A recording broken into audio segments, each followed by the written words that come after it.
Hello, everyone. Today we'll learn about preparing from Shabbat to a weekday or to Yantiv.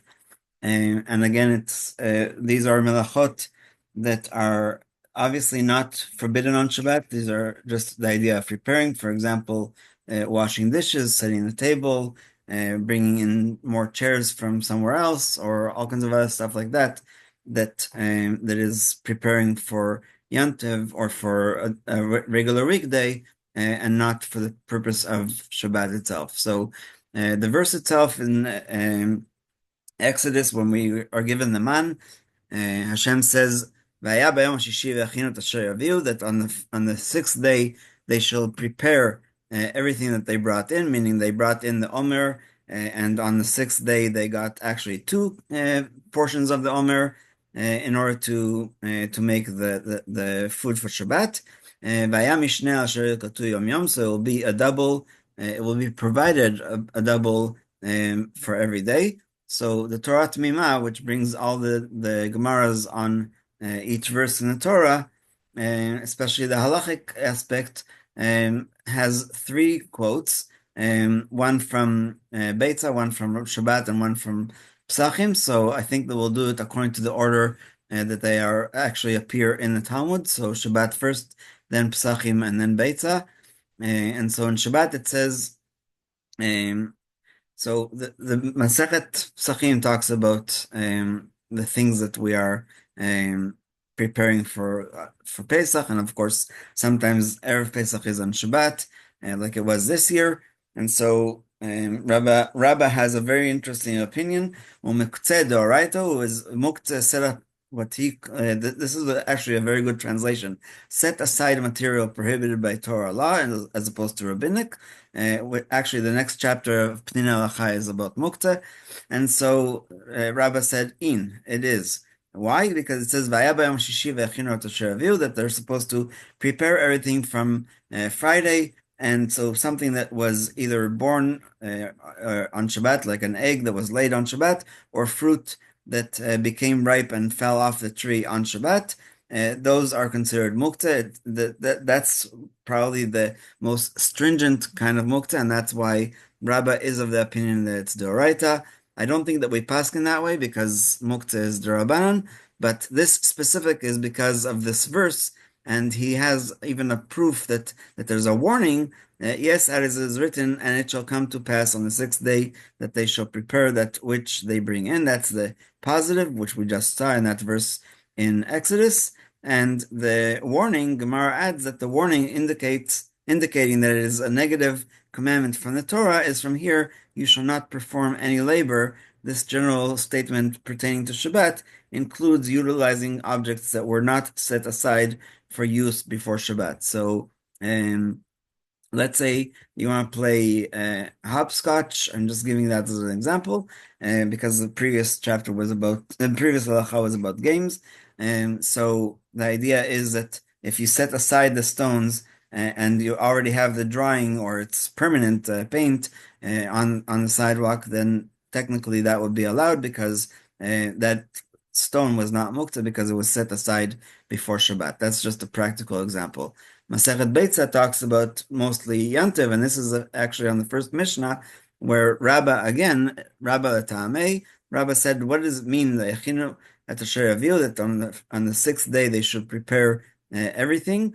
Chol Mechin Shabbat, weekday you can prepare for Shabbat, and a weekday Mechin Liyom Tov, and a weekday Mechin Liyom Tov, but en Yom Tov Mechin Shabbat, meaning you're not allowed to prepare stuff for Shabbat on Yom Tov. So if Yom Tov is Thursday and Friday, like many Rosh Hashanahs are, or other holidays, um, so Rosh Hashanah is international, not only outside of Israel.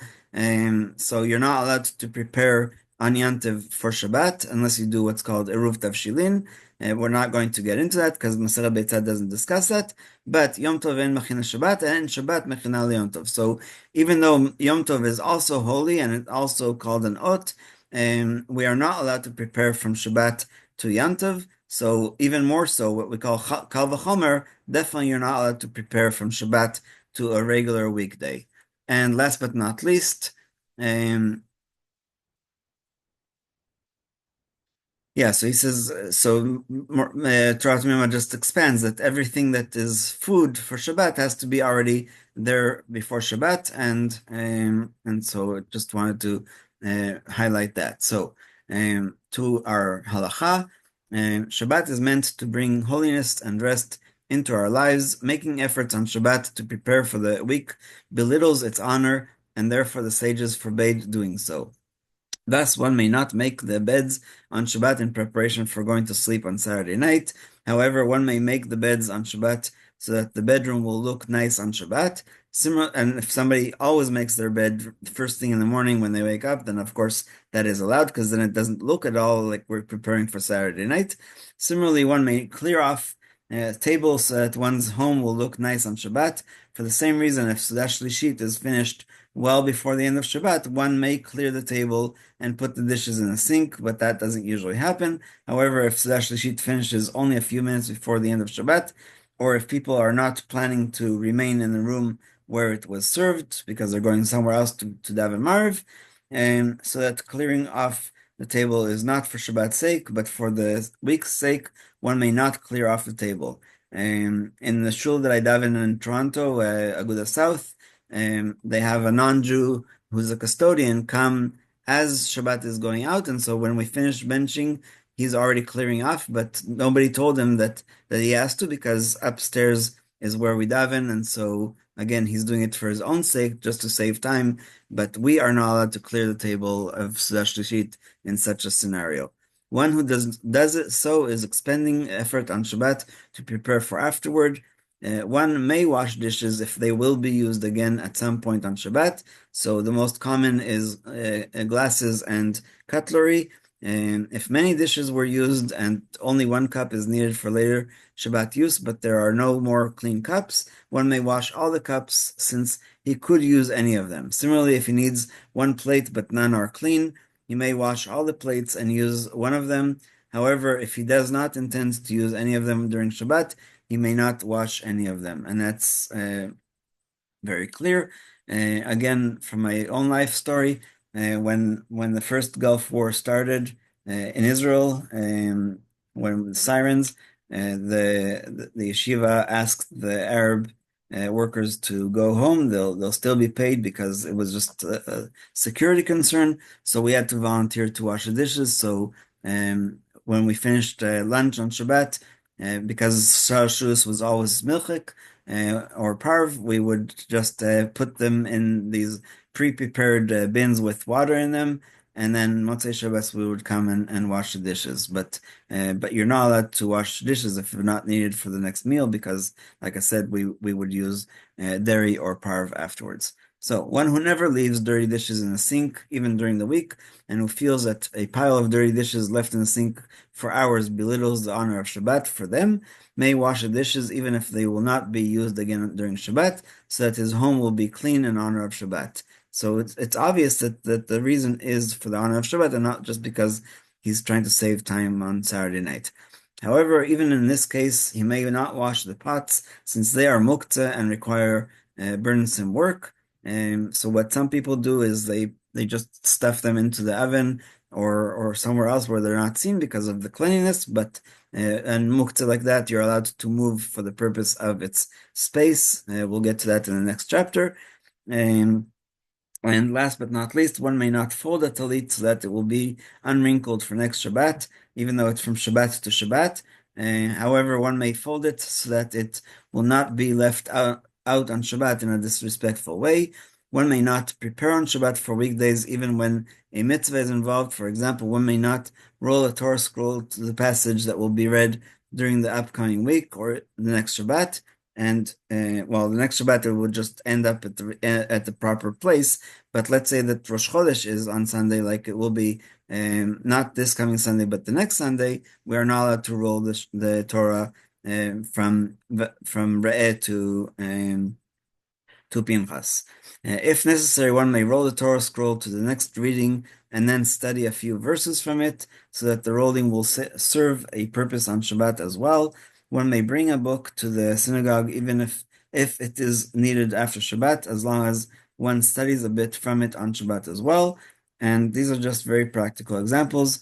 And last but not least, well, let's just skip this because I wanted to say that in our parsha, Hashem says that when we come into the land of Israel, we will stop eating the manna.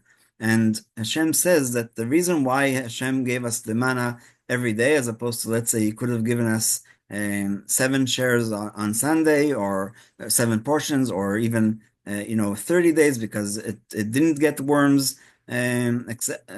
So why did He make it that it got worms the next day, etc.? And the answer of some of the rabbis is because this way we had to trust fully in Hashem for getting the man.